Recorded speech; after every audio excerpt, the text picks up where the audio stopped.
할렐루야. 아멘. 오늘 예배에 나오신 여러분들을 진심으로 환영합니다. 이제 우리 찬송 8장 드림으로 하나님 앞에 찬양 드립니다. 예배 드립니다.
은혜로우신 아버지 하나님 감사합니다.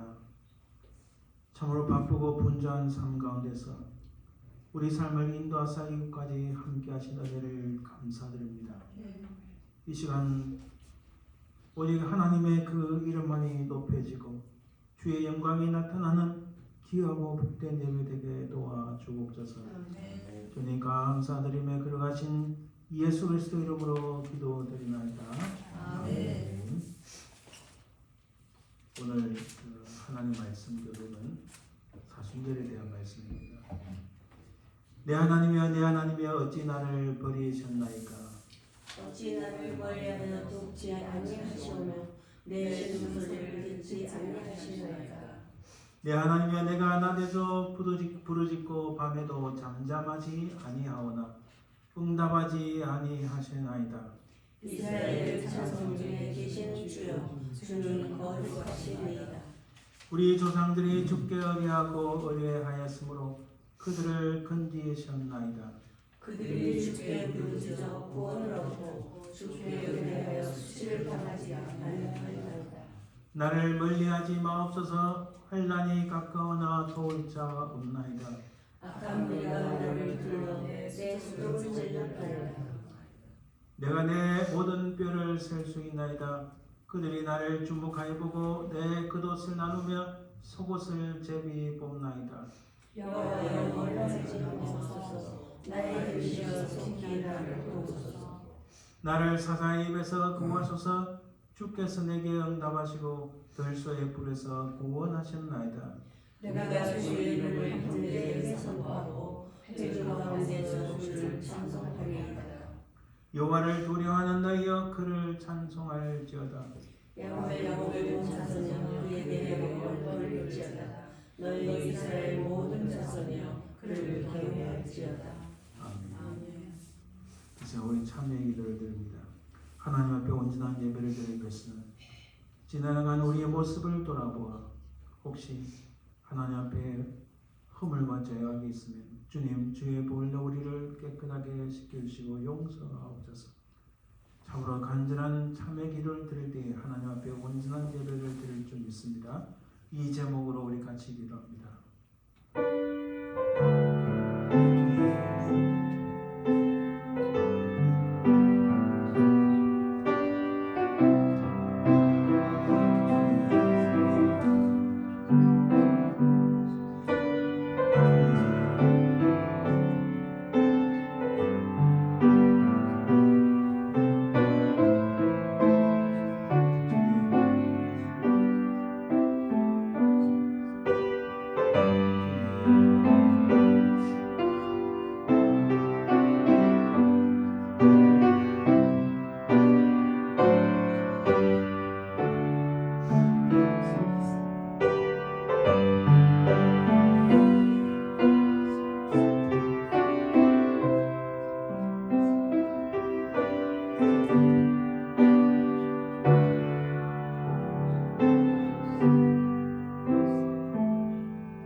자신을 돌아보니 죄와 허물뿐임을 고백합니다. 십자가에서 우리 모든 죄악들을 위하여 피를 흘리신 주님의 그 보혈이 우리를 깨끗하게 하시고 우리 모든 죄악들을 용서하여 주옵소서. 이제 우리 주 예수 그리스도의 그 보혈의 공로에 의지하여 하나님 앞에 나아가니 우리가 이로부터는 결단코 주님만을 따라가고 이 세상에서 악하고 부패하고 썩어진 것들을 따라가지 않게 하옵소서. 우리 모든 죄악들이 우리 주 예수 그리스도의 십자가의 보혈로 말미암아 용서받았음을 믿사오며 그러하신 예수 그리스도 이름으로 기도드리나이다. 아멘. 사도신경 우리의 신앙을 고백합니다. 전능하사 천지를 만드신 하나님 아버지를 내가 믿사오며 그의 아들 우리 주 예수 그리스도를 믿사오며 이는 성령으로 잉태하사 동정녀 마리아에게 나시고 본디오 빌라도에게 고난을 받으사 십자가에 못 박혀 죽으시고 하늘에서 사흘만에 죽은 자 가운데서 다시 살아나시며 하늘에 오르사 전능하신 하나님 편안에 계시다가 저에서 산자와 죽은 자를 심판하러 오시니라. 성령을 믿사오며 거룩한 공의와 성도가 서로 교통하는 것과 죄를 사하여 주는 것과 몸이 다시 사는 것과 영원히 사는 것을 믿사옵나이다. 아멘. 우리 찬송 40장 하나님 앞에 찬송드립니다.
먼저는 우리 교회 하나님 은혜 주셔서 복음 전도의 문이 활짝 열리게 하옵소서.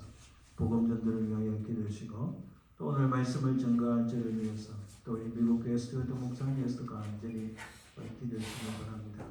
우리 속에 연약한 분들이 있습니까? 하나님 성령께서 역사하사 그 능력으로 모든 연약한 육신을 그 심령을 치유하여 주옵소서.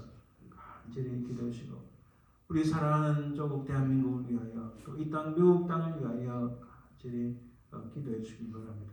합심해서 기도합니다.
사랑해 주님 감사합니다. 우리 간절한 기도가 하나님 보좌 앞에 성결되어 응답받는 역사가 있을 줄 믿습니다. 우리에게 은혜 주셔서 복음 전도의 문이 활짝 열리게 하옵소서. 주를 알지 못하는 영혼들, 낙심한 영혼들 우리 손에 붙여 주옵소서. 하나님을 신실하게 믿으며 참으로 주께서 기뻐하시는 신실한 일꾼들을 우리에게 보내주시길 기도하고 원합니다. 아버지 하나님, 오늘 말씀을 전가할 우리 스튜어트 목사님 부족한 종을 기억하사 성령의 권능으로 붙잡아 주옵소서. 놀라운 성령의 충만한 역사가 일어나게 도와 주옵소서. 아버지 하나님 감사합니다. 그 심령이, 그 영혼이, 그 육체가 연약하여 주님 앞에 간절히 기도하는 그 기도에 응답하여 주옵소서. 성령의 권능으로 온전히 치유하여 주실 믿습니다. 이 땅을 불쌍히 여기소서. 이 땅에 약한 자들의 어찌그리 많이 일어나는지요. 아버지 하나님, 이 땅이 다시 한번 하나님 앞에 쓰임받는 역사 있게 하시고 하나님을 신실하게 섬기는 지도자들이, 영적 지도자들이 많이 일어나게 도와 주옵소서. 한국 땅을 기억하옵소서. 그 땅이 어찌 그리 타락하고 부패하는지요. 아버지 하나님, 그 땅을 치유하여 주시고 그 땅에 아버지 하나님 모든 악한 자들을 치유하여 주시고 하나님 앞에 쓰임받는 귀한 나라가 되게 도와 주시옵소서. 사랑해 주님 감사합니다. 이 시간 우리 간절한 기도에 주의 성령께서 역사하시고 응답하여 주실 줄 믿사오며 걸어가신 예수님 이름으로 기도합니다. 아멘. 예, 오늘 하나님 앞에 드릴 찬양 공명은 은혜라는 공명입니다. 내가 누려왔던 모든 것들이, 내가 지나왔던 모든 시간이, 내가 걸어왔던 모든 순간이 당연한 것 아니라 은혜였소. 아침 해가 뜨고 저녁에 노을, 봄의 꽃향기와 가을의 열매, 변하는 계절의 모든 순간이 당연한 것이 아니라 하나님의 은혜였다는 가사가 있습니다. 오늘 이 곡을 통해서 하나님의 크신 은혜가 넘치길 간절히 바랍니다.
은혜로우신 아버지 하나님 감사합니다. 참으로 주신 모든 것이 하나님의 것임을 고백합니다. 주신 것에 감사하여 이렇게 구별해 하나님 앞에 예물을 드립니다. 드린 손길들마다 복되게 하시고 이 땅에 우리가 두 발을 딛고 사는 동안 하나님 이 물질의 복과 건강의 복과 모든 평안의 복을 허락해 주옵소서. 이 예물을 하나님 헌장하시고 이걸 통하여 하나님의 나라가 확장되는 역사이기를 소망하며 거룩하신 예수님 이름으로 기도드립니다. 아멘. 오늘 하나님 말씀은 마가복음입니다. 마가복음 12장 13절에서 17절 말씀. 마가복음 12장 13절에서 17절 말씀을 제가 봉독해 드립니다. 그들이 예수의 말씀을 책잡으려 하여 바리새인과 헤롯 땅 중에서 사람을 보내매 와서 이르되 선생님이여 우리가 아노니 당신은 참되시고 아무도 끓이는 일이 없으시니 이는 사람을 외모로 보지 않고 오직 진리로서 하나님의 도를 가르치시니이다. 가이사에게 세금을 바치는 것이 옳으니까 옳지 아니하니까 우리가 바치리까 말리까 한데 예수께서 그 외식함을 아시고 이르시되 어찌하여 나를 시험하느냐 데나리온 하나를 가져다가 내게 보이라 하시니 가져왔거늘 예수께서 이르시되 이 형상과 이 글이 누구의 것이냐 이르되 가이사의 것이니이다. 이에 예수께서 이르시되 가이사의 것은 가이사에게 하나님의 것은 하나님께 바치라 하시니 그들이 예수께 대하여 매우 놀랍게 여기더라. 아멘. 오늘 말씀을 놓고 한번 기도합니다. 하나님 감사합니다. 오늘 우리가 겸비한 마음으로 참으로 주의 은혜를 사모하는 마음으로 이 시간 주의 말씀 앞에 섰나이다. 주여 우리에게 영원하신 그 말씀 참으로 우리의 생명수 같은 말씀을 주옵소서. 이 시간 악한 사단 마귀에 틈타지 말게 하시고 우리의 심령이 오직 주의 은혜를 사모하는 심령이 되고 하나님의 성령께서 이 시간 함께 하셔서 주의 은혜가 넘치는 시간 되게 하옵소서. 감사드리며 예수님 이름으로 기도드립니다. 아멘. 오늘은 가이사의 것과 하나님의 것에 대해서 한번 살펴보려 합니다. 사실은 제목이 가이사의 것, 하나님의 것이지만 실제로 오늘 말씀의 키포인트는 내 마음속에 진짜 주인은 누구인가라고 주님께서 질문하시는 것입니다.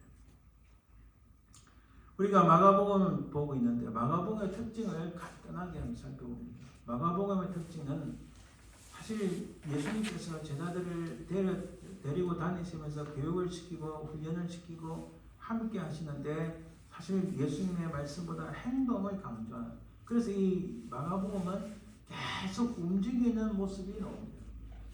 그래서 갈릴리, 가이사랴 빌립보, 또 예루살렘 계속 움직이는 모습이 자주 나옵니다. 그래서 이 마가복음에는 급한 행동을 나타내는 동사가 많이 사용되었습니다. 부자 청년이 예수께로 달려왔다. 소경 바디메오가 뛰어 일어나 예수께 나왔다. 그리고 부활절 아침에 여자들이 무덤에서 도망했다. 이렇게 움직이는 것을 강조하고 있습니다. 이것은 우리에게 시사하는 바가 큽니다.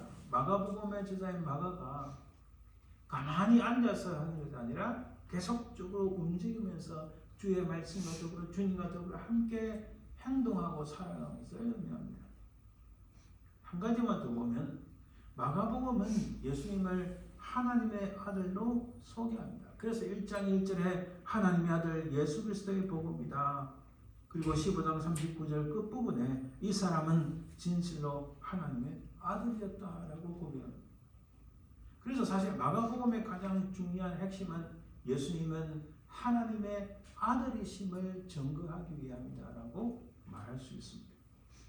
하나님의 아들로 고백할 수 있는 이 제자가 되는 원리를 마가복음이 증거합니다.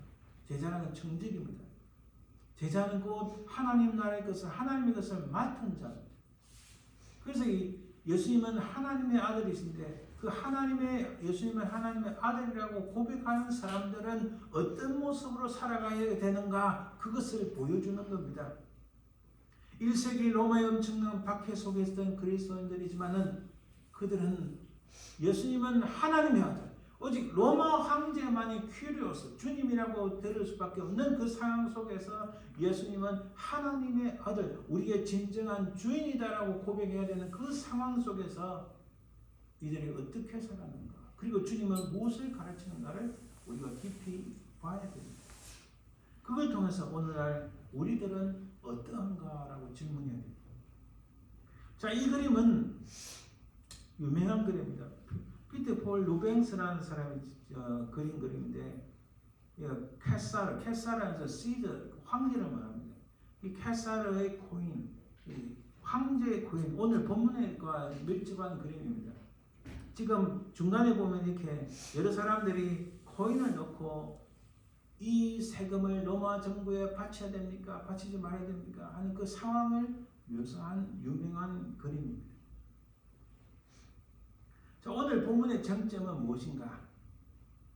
가이사의 것과 하나님의 것이 있는데 과연 로마 정부에 이 세금을 내야 되는가 말아야 되는가, 것이 오늘 가장 중요한 정점입니다. 여러분, 오늘날은 텍스는 당연히 내는 겁니다. 오늘날 우리 관점에서 당시의 관점을 봐서는 안 됩니다. 오늘날 우리가 텍스 내는 거하고 옛날 로마 시대 1세기 때 텍스 내는 거하고 또 수백 년 전에 한국 땅, 조선 땅에서 텍스 내는 거하고 이 개념이 많이 다릅니다. 오해를 하지 마세요. 중요한 것은 그 당시 텍스 내는 것이 왜 문제인가, 그것을 우리가 알아야 됩니다. 오늘 이것과 더불어서 많은 오해가 있습니다. 오늘 본문과 더불어서 많은 오해가 있는데, 예수님께서는 모든 국가 권력을 인정하셨다, 이렇게 이 본문 가지고 주장하는 사람들이 있습니다. 그것은 한쪽만 보고 전체를 보지 못한 겁니다. 또 다른 오해는 예수님께서는 평화주의자이시다, 야, 이렇게 논쟁이 많은 거지만, 그래, 가이사 것은 가이사 줘, 하나님 것은 하나님께 드리라, 이렇게 잘 조절을 하는, 이 분쟁을 잘 평화적으로 해결하시는 평화주의자시다. 이것은 예수님이 오늘 본문의 말씀에 무엇인지를 전혀 깨닫지 못하는 거예요. 자, 바리새인과 헤롯 땅 사람들은 나쁘고 예수님 아주 지혜로운 분이시다. 야, 예수님이 얼마나 지혜로우시냐. 이 바리새인들과 헤롯 땅 사람들이 전혀 반박하지 못하고 그냥 우리가 허를 찔렸다, 아니 이럴 수가 하고 깜짝 놀라는 그런 장면을 연출하신 아주 지혜로우신 분이시다, 이렇게만 보면 오늘 본문의 가장 중요한 의미를 파악하지 못한다는 겁니다. 많은 이런 오해가 있습니다. 예수님을 단순히 지혜로운 분이시다라고만 보는 이런 것. 오늘 본문의 배경을 정확하게 보면은 오늘 주님께서 무슨 말씀인지를 알 수 있어요. 자, 오늘 말씀의 본문의 배경은 예루살렘입니다. 이때 예루살렘은 로마 제국의 식민지에 있었어요. 자, 제가 그림을 가져오지 못했는데 당시 고대, 그러니까 2000년 전이죠. 1세기 때의 예루살렘은 여러분 사실 조그만했습니다. 이 가나안 땅, 팔레스타인 땅이 그렇게 크지가 않습니다. 당시 예루살렘 땅도, 예루살렘의 도시도 그렇게 큰 곳이 아니었어요. 조그만했습니다.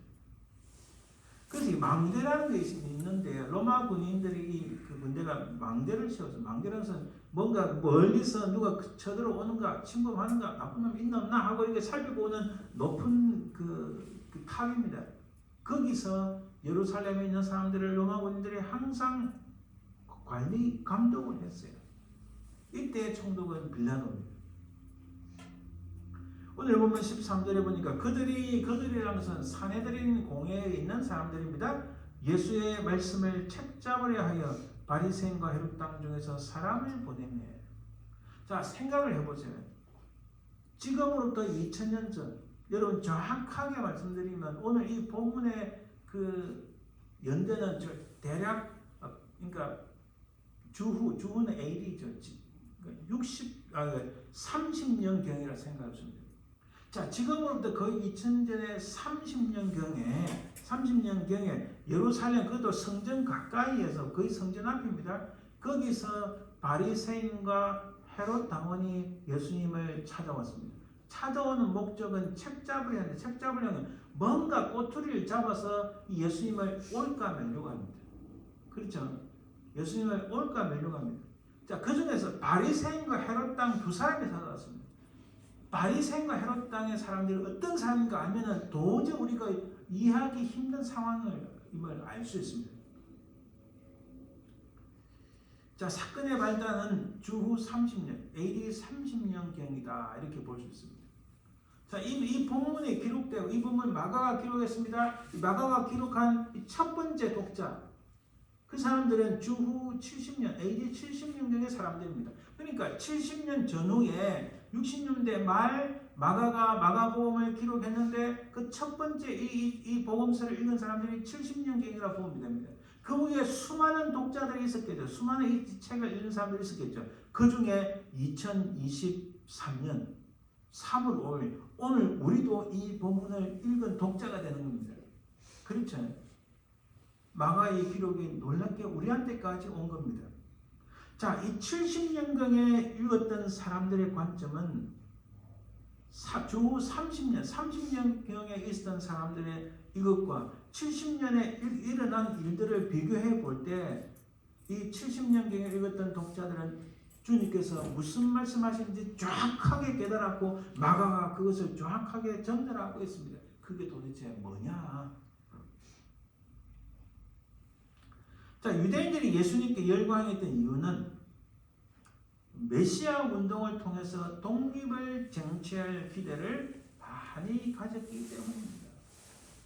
여러분, 이 당시는 조금 복잡하지만 간략하게 말씀드려서 대략 예수님이 오시기 전부터 구약이 끝나고 신약이 시작되기 전에 대략 그때를 중간기라는데 이 중간기를 대략 한 400년 정도의 시간입니다. 그럴 때 점점 유대 사회는 메시아가 오셔서 우리의 새로운 왕국, 다윗 왕국과 같은 거대한 능력 있고 힘 있고 파워가 있는 전 세계를 호령할 수 있는 메시아 왕국을 건립할 것이다 하는 이런 기대감, 이런 소망, 이런 큰 대망의 생각들이 점점 많아졌습니다. 그게 구약의 마지막 부분에 이 흔적들이 많이 보입니다. 그리고 예수님 때 드디어 그런 메시아의 대망사상, 메시아를 기다리는 그 생각들이 많이 있었습니다. 왜 그럴까? 로마로부터 독립을 쟁취하고 싶었기 때문입니다. 자, 이 기대의 근원은 구약과 신약의 사이 중간기 때부터 나타나는데 그때 무슨 일이 있었는가? 주전이라는 것은 예수님 오시기 전입니다. BC 168년 마카비 전쟁이라고 있었어요. 성뚱밖에 왜 갑자기 역사를 이야기하는가? 오늘 본문을 더 정확하게 알기 위해서는 간단하게 이것을 아셔야 됩니다. 자, 유대 사회가 당시 헬라 제국의 셀레우크스 왕조의 지배자였던 안티오쿠스 4세에 의해서 지배를 받았습니다. 이때 일어났던 독립전쟁이 바로 마카비 전쟁입니다. 어느 나라든 독립을 위하여 정치하고 전쟁하고 싸우지 않습니까? 한국 땅도 일제 침략 때 그랬고, 그렇죠. 인도도 마찬가지로 영국을 향해서 수없이 많은 그 독립전쟁을 일으켰습니다. 당연한 거겠죠. 역사 속에서 그렇게 독립을 쟁취하기 위한 전쟁이 많이 있었는데 그 중에 하나가 유대가 자기들의 독립을 위하여 168년 전쟁을 치렀는데 그 전쟁이 바로 마카비 전쟁이라는 겁니다. 이 전쟁은 엄청난 열세 속에서 그들은 기적 같은 승리를 했습니다. 그러나 유대 종교가 헬레니즘에 대하여 변질되는 것에 반대해서 등장했던 사람들이 바리새인들. 말하자면 당시 헬라 제국, 그리스 제국, 헬라 제국, 그리스 제국입니다. 그리스 제국이 엄청났습니다. 그리스 제국은 문화가 굉장히 발달해서 여러분 그리스 철학하면 뭐 많이 알잖아요, 그죠? 그리스는 아리스토텔레스부터 엄청난 철학적이고 문화적 현상이 굉장히 많습니다. 그때의 영향이 오늘까지 영향을 끼치고 있다는 겁니다. 여러분 그리스 철학자들 중에 수학을 잘하는 사람 굉장히 많았어요. 수학자는 철학자들 했습니다. 철학자들은 수학자 했어요. 그때의 수학이 지금까지 우리가 배우고 있는 겁니다. 놀랍죠? 엄청난 겁니다. 그들이 수학의 기초를 세웠기 때문에 그 위에 다른 수학자들이 세워서 지금 같은 수학이 엄청나게 발전할 수 있었어요. 그래서 그리스의 헬라의 문화의 영향은 막강했습니다. 거기다가 뒤에 로마 제국이 들어섰습니다. 로마 제국은 모든 길은 로마로 통한다 해서 모든 것을 로마 중심으로 통일을 이루려고 했어요. 근데 가만히 보니까 여기에 순응하고 여기에 따라갔다가는 우리 유대 종교의 순수성이 파괴되겠다. 우리의 종교의 어떤 가장 핵심적인 것이 없어지겠다 해서 그의 거부 반응을 일으킨 사람들이 바로 바리새인들이에요. 그래서 이 바리새인들은 그들의 목적은 어떻게 해서든지 구약의 율법을 지키고 구약의 율법을 보존하려고 애썼던 사람들입니다. 어찌 보면 당연히 당시 사람들로서는 당연한 일이었고, 그래서 바리새파 사람들은 어찌 보면은 좋게 보면은 굉장히 순수하고 율법을 지키려 했던 신앙적인 사람임을 알 수 있습니다. 그 여러 가지 형태의 사람들이 그 당시 많이 나타납니다. 아이고 우리는 다 싫어. 로마도 싫고 유대도 싫고 다 싫고 해서 광야로 나갔던 사람들 파를 SN파라고. 그들은 경건적인 것만 하지 막 다른 사람들의 관계를 맺기 싫어서 말하자면 수도원 같은 생활을 한 사람들이 그런 한 파가 있었어요. 아무튼 이 바리새파 사람들은 구약의 율법을 지키고 보존하려고 애썼던 사람들. 그런데 이건 당연히 어떻게 됩니까? 로마에 대항하는, 로마의 그 규칙과 질서와 법에 대해서 순응하지 않는 그런 사람들이 되어버린 것입니다. 그러나 로마의 폼페이오스에 의해서 유대 사회는 그러니까 BC 63년부터 로마의 지배를 받게 됩니다. 자, 로마는 식민지를 다스릴 권한을 헤롯 가문에게 일임했습니다. 여러분, 지금하고 달라. 지금 마찬가지로 참 이게 나쁜 일을 많이 저질렀는데, 영국이 아프리카를 통치하고 특히 프랑스가 아프리카를 점령할 때 총독들을 세웠어요. 일본도 우리 한국 땅을 점령했을 때 한국에 총독부를 세웠잖아요. 그죠? 식민지를 지배할 때는 거기에 총독을 세웁니다. 마찬가지로 로마가 다 다스릴 수 없으니까 이 팔레스타인 가나안 땅에 헤롯 가문을 세워가지고 그 헤롯을 그 지역의 왕으로 삼아준 거예요. 자, 헤롯이 그러면 그 지역을 잘 다스리려면 어떻게 해요? 자기를 잘 따르고 자기 말에 말하자면 짜고 치는 고스톱처럼 자기하고 잘 짜고 할 수 있는 사람들을 당연히 세우지 않겠습니까? 그럼 유대 사회의 가장 중요한 것은 종교인들입니다. 그렇죠?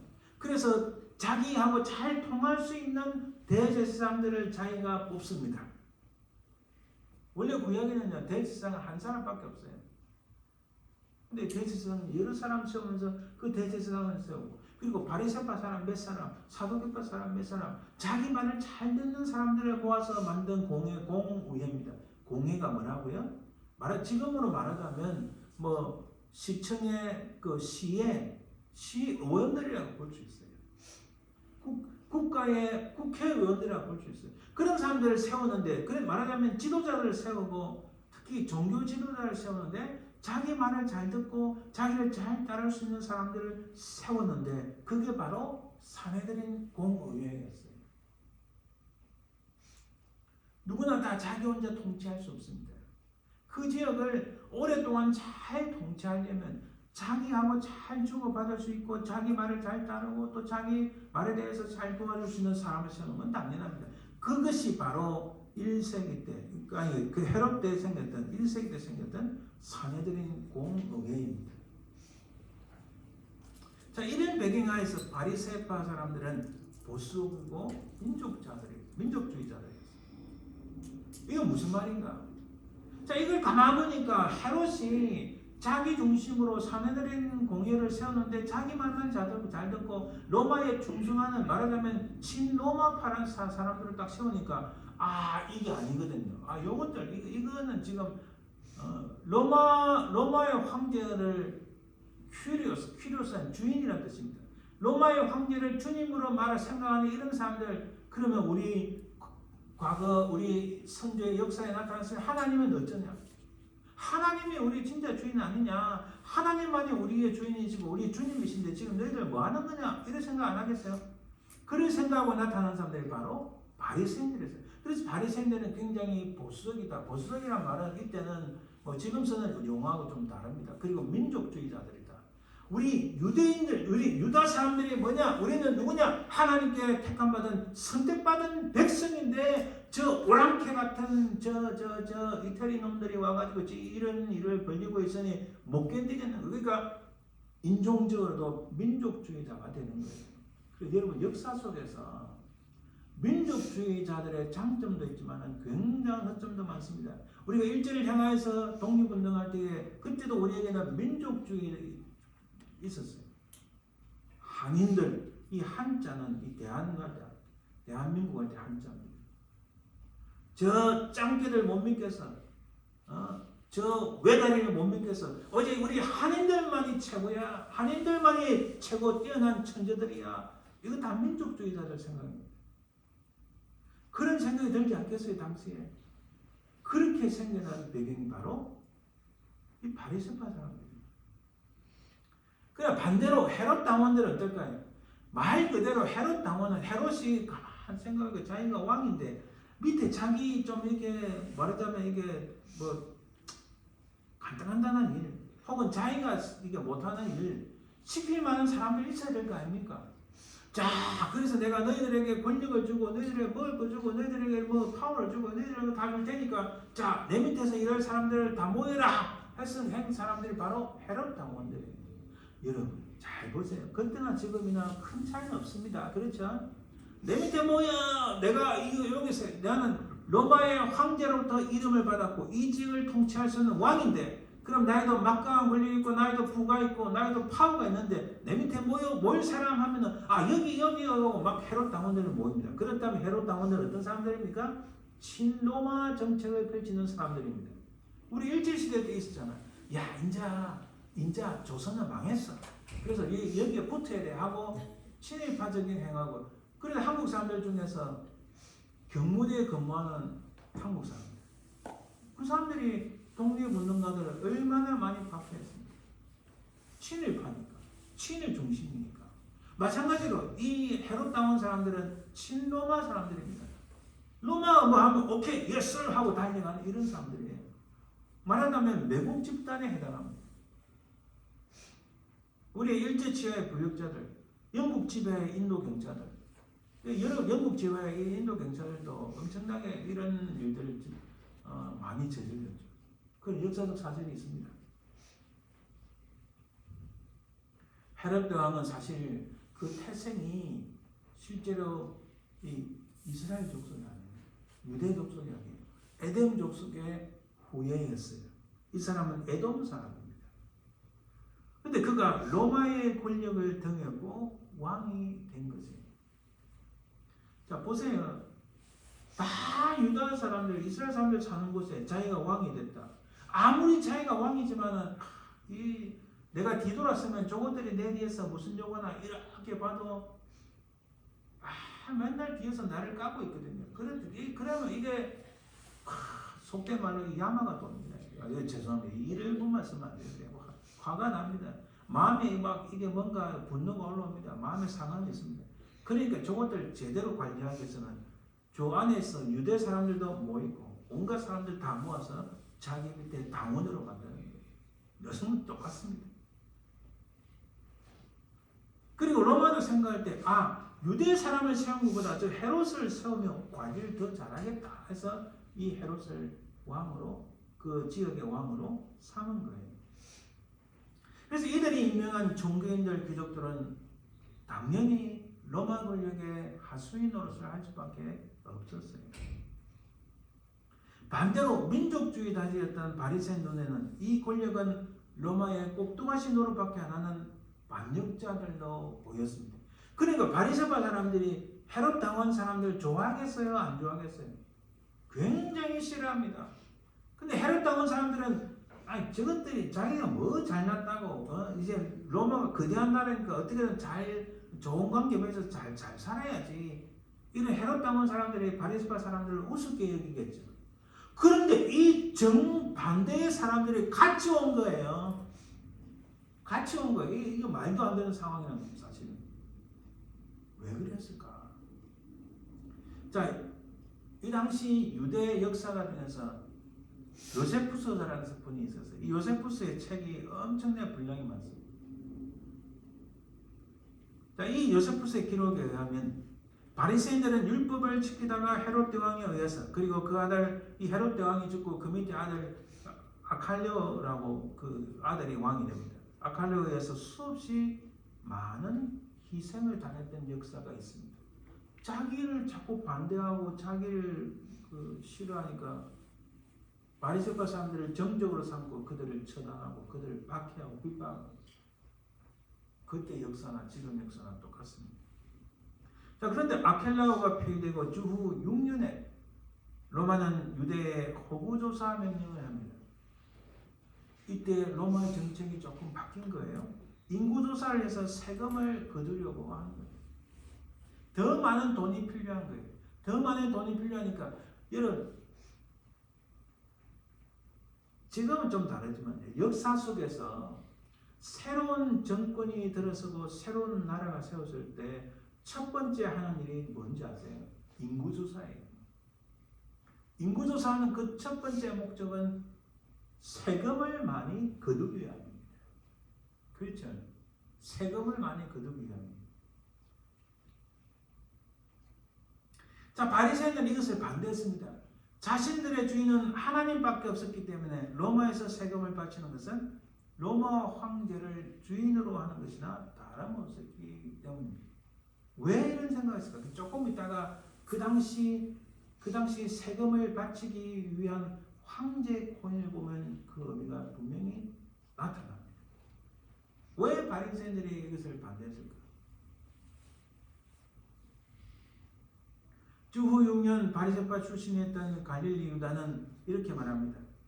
유대 고대사라는 것은 아까 요세푸스라는 분이 지은 역사책입니다. 지금 뭐 다 보존되어 있죠. 이런 세금의 부과는 노예가 되는 것과 다를 바가 없다. 그러므로 우리는 자유를 지켜야 한다. 이렇게 말합니다.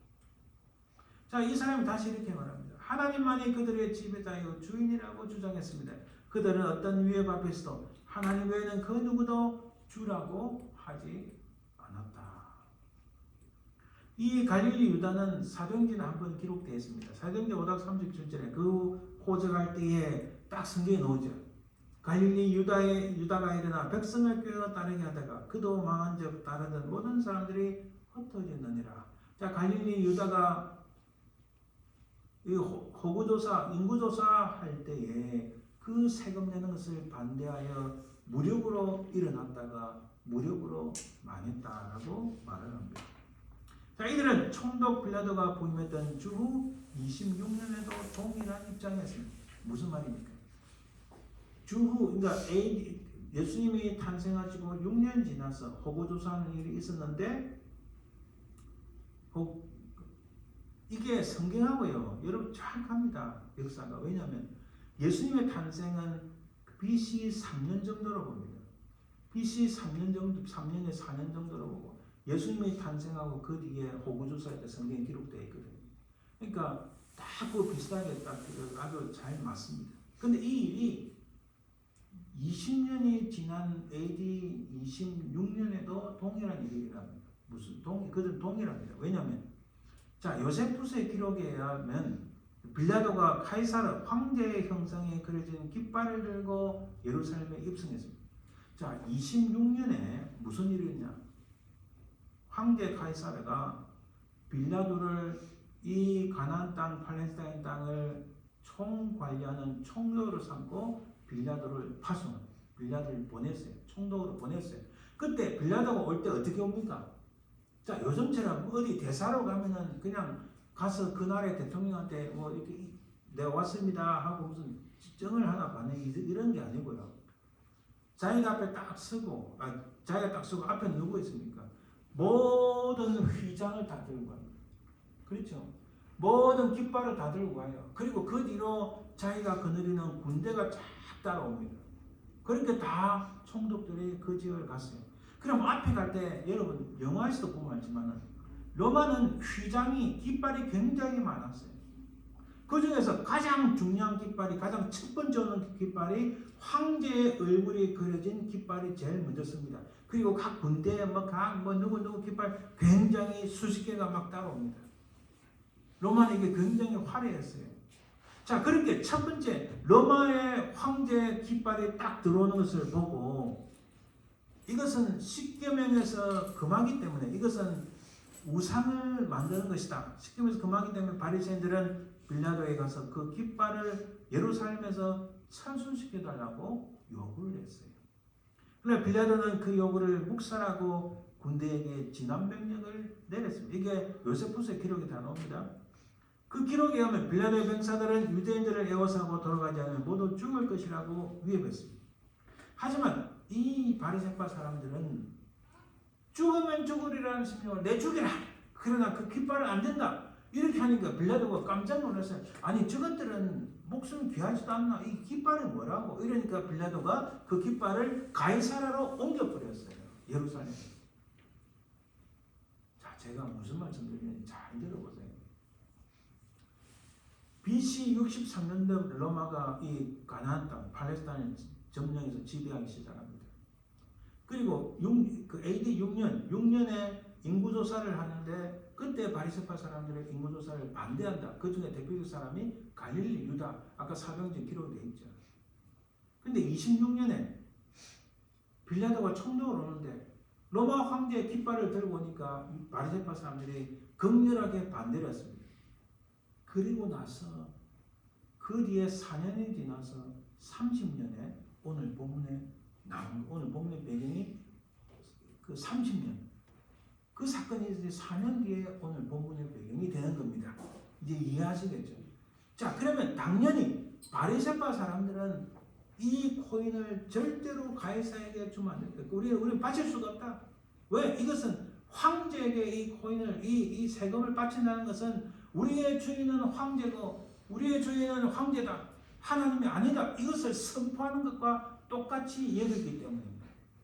그 사건은 뭐냐면 26년에 빌라도가 황제의 깃발을 들고 올 때 황제의 깃발 그거는 황제 얼굴이 생긴 그 깃발은 우상을 섬기는 거기 때문에 우리는 절대로 안 된다. 무조건 죽으면 죽으라는 식으로 반대를 했어요. 그러면 30년에 예수님 앞에 질문한 이 바리새파 사람들은 어떻게 해야 됩니까? 결단코 이 코인은 바칠 수가 없다. 우리의 세금을 바칠 수 없다. 왜냐하면 이 바치는 것은 하나님만이 나의 주인이다. 주님이시다. 이것을 거부하는 것과 똑같은 겁니다. 그런데 이 바리새파 사람들이 자기의 반대파 되는 헤롯 당원과 함께 주님 앞에 질문하러 온 거예요. 이게 어찌 된 거냐? 잘 들어요. 이게 어떻게 된 거냐고. 입술로는 하나님만이 나의 주인이고 로마의 황제는 나의 주인이 아니다. 나의 주님이 아니다. 나의 주인이 아니다. 이렇게 생각하는 이 바리새파 사람들이 왜 주님한테 가이사에게 바쳐야 됩니까? 말해야 됩니까? 빨리 대답해 보이소. 이 지금 협박하고 있습니다. 주님한테. 바리새인들이 이런 행동을 했던 이유는 그들의 주인은 하나님이고 반면 다른 종교인들 기독들은 달랐습니다. 그들의 주인은 로마 황제였다. 특히 헤롯 당원들은 당연하겠죠. 여기서 13절부터 우리 오늘 본문 살펴봅니다. 그들이 사내들인 공회에 있는 사람들이 예수의 말씀을 책잡으려 뭔가 이렇게 꼬투리를 잡으려고 예수님 말씀하신 게 뭔가 실수가 있거나 조금이라도 틈이 있으면 그것을 붙잡아서 바로 예수님을 어떻게 해보려고 지금 바리새인 헤롯 땅 중에서 사람을 보냈다. 자기들끼리는 적대적인 관계인데 이것을 두 사람이 몇지 몰라도 이렇게 작당해서 온 겁니다. 집단적으로 이렇게 뭔가 예수님을 책잡으려고 온 거예요. 이 바리새인들이 이러한 역사적인 사건을 몰랐을까요? 6년에 갈릴리 유다 같은 사람들이 일어나서 호구조사하고 왜 세금을 내기 위해서 호구조사하는 것을 극렬히 반대했고 20년 지나서 26년에 빌라도가 총독으로서 올 때 로마 황제의 얼굴 그린 깃발을 들고 오는데 그 휘장을 들고 오는데 그래서 극렬히 반대했던 이 바리새파 사람들이 했던 이 사실을 겨우 4년 지난 30년에 이 바리새파 사람들이 몰랐을까요? 아닌 거예요. 다 알고 있으면서 온 거예요. 그들은 자신들의 기득권과 권력과 명성을 유지할 수 있다면 무슨 일이든 할 수 있었던 거예요. 왜? 우리가 앞에 본문을 다 살펴보지 않았지만 예수님께서는 이 바리새파의 문제점과 그들이 얼마나 악한 영향을 끼치고 악한 일을 해하는데 예수님께서 그대로 직접적으로 그들을 지적하고 회칠한 무덤이여라고 말씀하십니다. 그들의 위선과 그들의 잘못된 것, 그들의 악행을 예수님이 과감없이 혹은 비유적으로 그들을 찔러 이야기합니다. 그러니까 바리새파 사람들이 오케이 내가 하나님이 우리 주인이고 로마의 황제 우리 주인이고 이건 모르고 이거는 이제 신경도 안 쓰고 오로지 예수님을 때려 잡으려고만 온 거예요. 그것도 누구하고요? 자기의 반대파 헤롯 당원 사람하고. 지금 일어나는 미국에서 일어나는 한국에 일어나는 똑같습니다. 그저 진리를 왜곡하고 이것을 때려잡기 위해서 저쪽 사람들이 악하든 뭐하든 다 필요 없는 거예요. 오로지 그거 한 가지 이 진리를 회파하고 하나님의 교회를 무너뜨리고 하나님을 몰아내려고 하고 선한 영향 끼치는 지도자들을 물어뜯기 위해서 이런 집단적인 죄악이 얼마나 많은지 모릅니다. 미국이나 한국 똑같이 이런 엄청난 일들이 지금 제가 다 예를 들 수 없을 정도로 이런 집단적인 죄악이 일어나고 있는 거예요. 놀랍습니다. 평소에 선한 것처럼 보이는 것들이 악하게 자기들이 늘 악하다고 잘못됐다고 생각하는 사람들과 협잡을 해가지고 거짓말, 사기, 온갖 술수를 부려서 집단적인 죄악을 일으키고 있는 거예요. 오늘 이 본문에서도 바리새파 사람들, 자기들이 늘 반대하는 헤롯 당원 사람들, 헤롯 당원도 마찬가지죠. 자기들이 늘 저놈들 저 웃긴다. 저 뭔 생각도 없는 사람이라 늘 말했던 이 바리새파 사람들과 협잡해가지고 협업을 했어. 누가 협업을 했어? 짝짝꿍 해가지고 예수님을 때려잡으려 지금 온 거예요. 그것도 아주 간사한 머리. 자, 왜요? 왜 그랬는가? 이 상황에서 그들이 딱 와서 예수님이 무슨 말씀을 하는지 딱 그 망대에서 로마 군들이 칼을 딱 차고 저 어떻게 되나 하고 딱 지켜보고 있는 거예요. 이 특히 가장 민감한 것이 텍스 문제입니다. 여러분 지금 미국도 마찬가지죠. 한국도 그렇고 텍스 거두는 데는 뭐 수단과 방법을 가리지 않죠. 저게 나쁜 짓 했든 뭐 했든 텍스만 거두면 된다 이런 생각들이 있는 거예요. 텍스 문제는 굉장히 중요하니까 모든 사람들이 그 예수님 무슨 말씀하시는가 다 이렇게 쳐다보고 있는 거예요. 만약에 세금을 바치지 말라고 하면 헤롯 당원들에 의해서 고소를 당해서 로마군에서 반역자로 처형될 수 있습니다. 로마 제국은 악하니까 로마 제국에 텍스를 바치지 말라 하면은 바로 헤롯 당원들이 로마 군인들을 불러서 이 사람이 텍스를 세금을 바치지 말라 했다 하고 예수님을 반역자로 몰아갈 수 있는 상황이었습니다. 그렇죠? 반대로 세금을 바치라고 하면 로마 황제를 섬기는 것이 되기 때문에 신성모독이 되어 바리새인들이 돌로 칠 수 있는 빌미를 줄 수 있는 상황이었다. 자, 왜 그들이 서로 적대적인 관계이면서도 서로 간에 협잡을 해가지고 짝짝꿍 해가지고 예수님을 때려잡으려고 같이 온 줄 아시겠죠? 어느 쪽으로 세금을 바치지 말라, 세금을 바치라, 어느 쪽으로도 바리새파 내지는 이 헤롯 당원들에게 걸릴 수밖에 없는 상황이었어요. 그렇잖아요. 아주 교묘하게 이 악한 머리를 쓰고 지금 예수님한테 온 거예요. 이때 상황을 이해하시겠죠? 그래서 본문을 보면 와서 이르되 선생님이여 우리가 하노니 당신은 참되시고 아무도 웃거리는 일이 없으시니 이는 사람을 외모로 보지 않고 오직 진리로서 하나님의 도를 가르치심입니다. 이게 입에 침도 안 바르고 지금 이게 아주 스윗한 말을 합니다. 여러분 이 악한 사람들은요 이게 스윗한 말, 폼 잡고 이게 굉장히 많습니다. 그래서 딱 보면 이거 가짜다 딱 보면 표시납니다. 그렇잖아요, 그죠? 우리 마음씨 좋은 우리 그 이종천 집사님 같은 경우는 하고 뭐 이랬겠지만 딱 보면은 이 나쁜 놈들은 그래서 여러분 사기꾼들이 말을 더 잘하는 거 아세요? 그렇잖아요. 사기꾼들은 이게 얼마나 좋은지 이게 뭐 talk too much 아주 뭐 말이 많고 아주 근사한 말 뱀의 혀가 넘어가는 듯한 그런 말 언정 그 검정반에 옥구슬 부르듯이 이런 말들을 막 쏟아냅니다. 그러면서 딱 찔러 이야기합니다. 물어봅니다. 가이사에게 세금을 바치는 것이 옳으니까 옳지 아니하니까. 여기까지는 되는데 그게 한 걸음 더 나와서 아주 협박합니다. 우리가 바치니까 말니까. 자, 가이사에게 세금을 바치는 게 옳으냐 아니냐. 내가 내야 되나 말해야 되나 빨리 말해보세요. 이렇게 하는 거예요. 협박을 하는 겁니다. 근데 예수님께서는 그 외식함을 아시고 이러시되 어찌하여 나를 시험하느냐. 데나리온 하나를 가져다가 내게 보이라. 이렇게 말씀합니다. 여러분 예수님께서 딱 그들을 파악하신 게 외식함을 아시고 외식함을 아시고 이 말은 야 요것들이 사기꾼이구나 이런 의미예요. 여러분 쉽게 생각하세요. 아 요것들이 순 가짜구나 사기꾼이구나 다 그렇게 봅니다. 거짓말쟁이구나. 그러면서 하는 말이 여러분 예수님이 데나리온을 하나 쫙 꺼낸 것이 아니고 이 부분 잘 보세요. 예수님께서 말씀하십니다. 데나리온 하나를 가져다가 내게 보이라. 누구한테요? 바리새파 사람 헤롯 당원들에게. 자기들이 가지고 있는 데나리온을 꺼내서 내게 보여달라. 이 말이에요. 이 말씀이에요. 가져다가 예수님께서 꺼내서 내게 좀 보여봐라. 이렇게 말씀하시는 거예요. 여러분 우리 굉장히 자연스럽게 봅니다.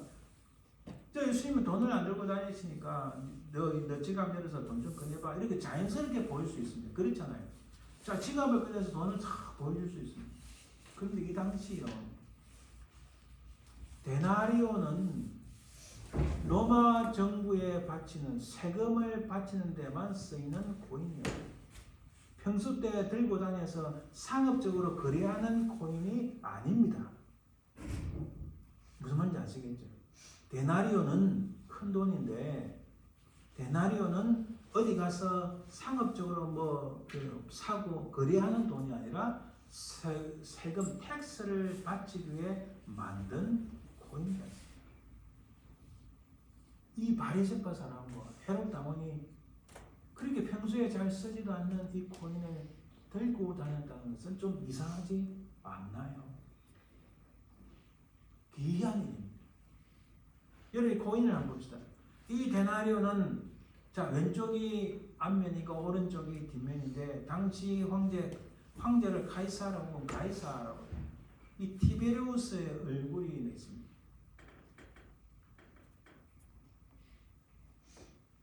자 그래서 가져다가 내게 보이라는 말씀은 그들이 데나리온을 가지고 있었다는 의미입니다. 평소 때 상업적으로 잘 쓰지 않는 이 코인을 주님께서 내게 보이라, 꺼내서 내게 보이라는 말씀은 그들이 이 코인을 가지고 있었다는 의미입니다. 자, 주후 26년에 황제의 형상이 그려진 깃발을 목숨을 걸고 반대했던 사람들이 주후 30년에 이 동전을 가지고 있었다는 것은 무슨 의미일까요? 이 동전은 평소대로 들고 다니는 게 아닙니다. 세금 낼 때만 있었습니다. 그렇다면 바리새파 사람 헤롯 당원이 이 동전을 가지고 있었다는 것은 무슨 의미일까요? 여러분 금방 눈치채지 않으세요? 예수님은 그것을 보셨습니다. 깃발은 안 되고 동전은 가지고 있어도 문제가 없는 것일까? 깃발에 황제 얼굴이 있다고 극렬하게 반대하는 그들이 겨우 몇 년이 지났어요. 4년밖에 안 지났는데 깃발은 죽어도 안 되겠다고 하는 사람들이 동전을 몸에 지니고 있다는 것이 도대체 무슨 의미일까요? 왜 그랬을까요? 주님은 그것을 다 알고 계셨다는 겁니다. 자, 16절에 보니까 가지와 끈을 예수께서 이르시되 이 형상과 이 글이 누구의 것이냐? 그들이 대답합니다. 가이사의 것입니다. 자, 그들이 자기들의 주머니에서 꺼내서 예수님께 보여주고 예수님이 딱 그것을 보고 이 형상과 이 글이 이 얼굴과 이 그림들이 그리고 이 글이 누구의 것이냐 하니까 그들이 다 압니다. 가이사의 것입니다. 자, 이 그림에 대해서 한번 살펴볼까요? 왼쪽이 앞면인데 황제 티베리우스의 얼굴이고 그리고 중간에 그 부분 둘러서 글이 있죠. 여러분 미국의 휘장이 멋있잖아요. 중간에 독수리가 있고 뭐 유나이티드 스테이트 오브 아메리카 이거 자기들의 고유의 전물이 아니에요. 어디서부터 왔습니까? 로마에서부터 그런 문장이 만들어서 미국이 흉내내는 거예요. 처음에 저는 미국 휘장을 보고 너무 멋있다 했는데 점점 깊이 미국을 각하시는 이게 무시하는 게 아닙니다. 그 모든 것이 다 새로운 게 아니라 로마로부터 왔다는 것을 알 수 있어요. 황제 키베리우스 얼굴이고 그리고 이 주변에 있는 왼쪽 동그랗게 있는 이 그의 이름이 카이사르 아우구스투스 티베리우스라는 그입니다. 황제 이름이 적혀 있어요. 뒷면에는 이 오른쪽입니다. 폰티펙스 막시무스 이 의미가 신의 대리인인 황제가 평화를 내린다는 의미입니다. 말하자면 세금을 바치면 그때 그 대가로 너희들은 평화를 얻게 된다. 그러니까 당시 이 유대 사람들이 이 코인으로 황제에게 바친다는 것은 이 코인을 세금으로 바치고 그 평화를 로마 황제로부터 하사받는다, 부여받는다. 그러니까 이 황제는 큐리오스, 주님이다, 주인이다라고 생각하지 않을 수밖에 없었죠. 진정한 평화는 이 샬롬은 누구로부터 온다고요? 하나님으로부터 온다.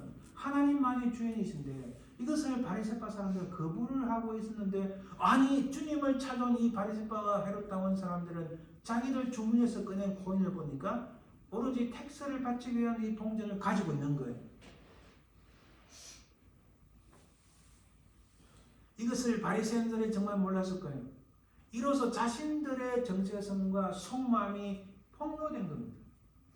입으로는 하나님을 주인이라고 하면서 실제 그들이 움켜잡고 있는 것은 황제의 돈이었고 그들의 마음속에 진짜 주인은 바로 이 돈이라는 거예요. 입으로는 하나님이 나의 주인이라면서 실제로 이 돈이 중요함을 알고 심지어 누구도 잘 들고 다니지 않는 코인을 몸에 지녔다는 것은 이 돈이 내 주인이다라고 이것을 주님이 딱 까발리시는 거예요. 야, 이 요것들이 말이야. 오케이, 이리 와봐. 너 돈 꺼내봐. 그거 누구 거야? 얘 가이사라 얼굴을 봐. 네가 입으로는 하나님이 주인이라면서 너는 지금 이 돈을 어쩌고 돈을 움켜잡고 있는 네 마음의 주인은 돈이야라고 그들을 폭로시키는 거예요.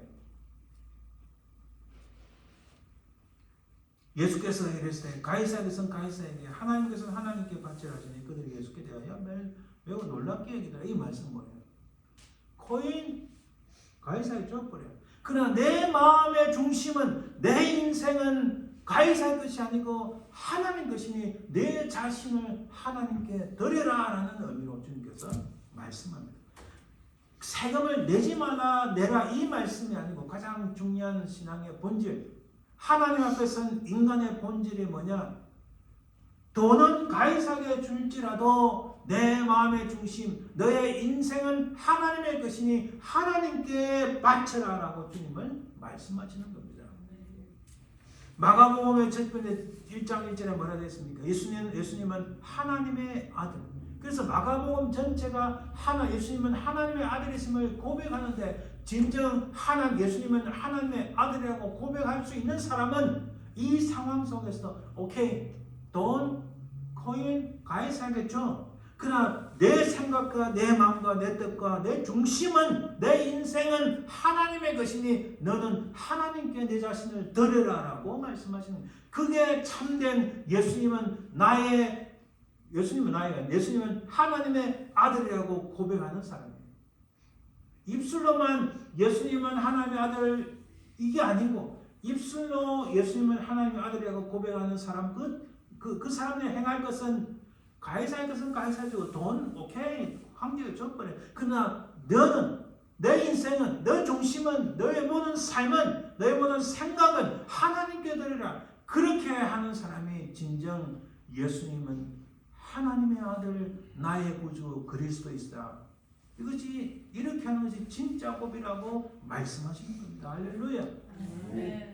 너희들의 진짜 주인은 누구냐라고 물었습니다. 하나님이냐 돈이냐. 저는 돈을 무시하지 않습니다. 돈은 우리에게 사실 필요해요.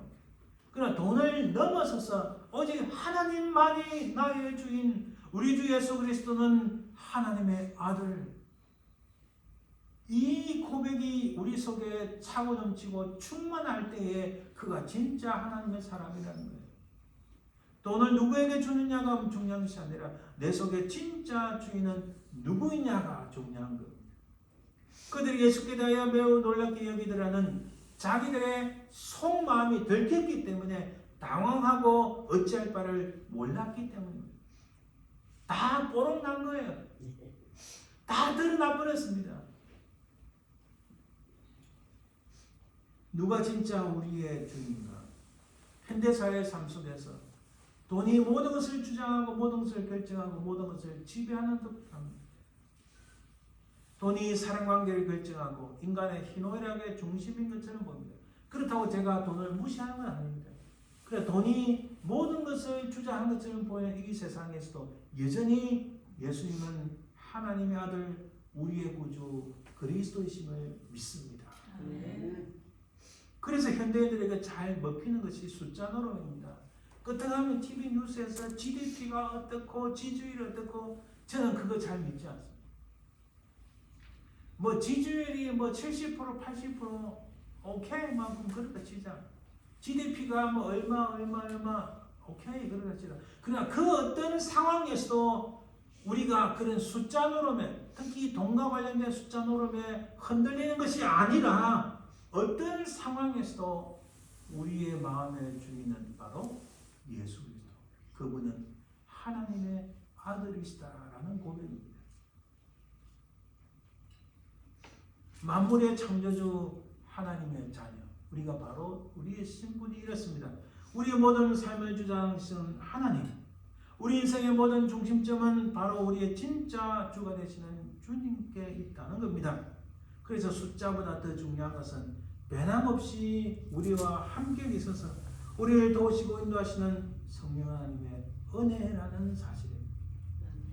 여러분, 그날이 우리가 이 땅을 떠나는 날이 이르기까지 주님이 이 땅에 오시는 그날까지 우리의 삶은 하나님의 언약이 성취되는 것을 보는 것입니다. 우리는 이 세상의 방랑자 같지만은 우리는 더 이상 방랑자가 아니라 하나님의 본향을 향해 나가는 하나님 나라의 상속자임을 우리는 알아야 됩니다. 바로 지금까지 나를 인도하셨다. 여러 가지 어려움과 난관이 있었지만 그러나 지금까지 인도하셨다는 그 과거의 믿음의 경험과 장차 주님이 다시 이 땅에 오실 것을 믿는 바로 그 미래의 소망을 두 끈을 꽉 잡아 당기면서 이 현실 삶에서 나의 모든 주님은 바로 예수 그리스도 그분이시다. 바로 그분이 나를 영원하신 하나님 나라에 인도하시는 영원한 나의 구주이시다. 이런 놀라운 하나님의 언약적 사랑을 기억하며 믿음으로 승리하시는 저와 여러분들 되시기를 바랍니다. 기도합니다. 하나님 감사합니다. 우리가 참으로 부족하고 연약하나 그냥 끝까지 주님만이 나의 주인이시고 우리 주 예수 그리스도 그분만이 나의 주님이심을 고백하며 살아가는 저희들에게 도와주옵소서. 감사드리며 예수님 이름으로 기도합니다. 455장 나눔드립니다.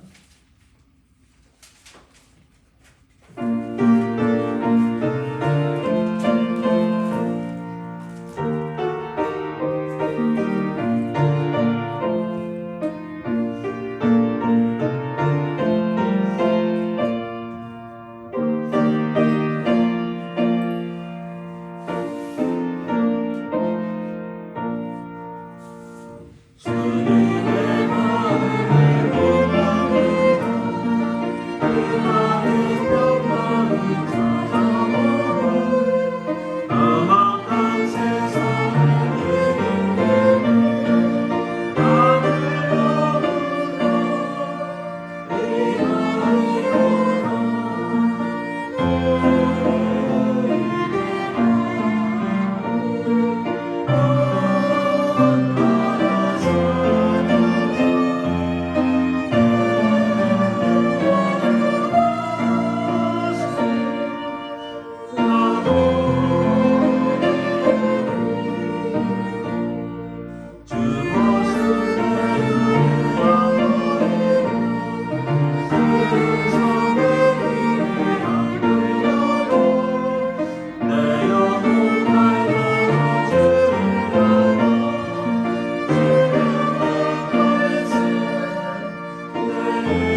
감옥에는 마칩니다. 지금은 살아계신 우리 주 예수 그리스도의 은혜와 아버지 하나님의 그 크신 사랑과 성령의 통하심, 인도하심, 역사하심이 우리가 어떤 형편에 처하든 주님만이 나의 주님, 우리 주 예수 그리스도만이 나의 주님이심을 고백하며 믿음으로 승리하며 살아가길 소망하는 모든 주의 백성들을 위해, 그 사랑의 모든 자손들 위해, 삶의 현장 위에 지금부터 영원토록 항상 함께 있을지어다. 아멘.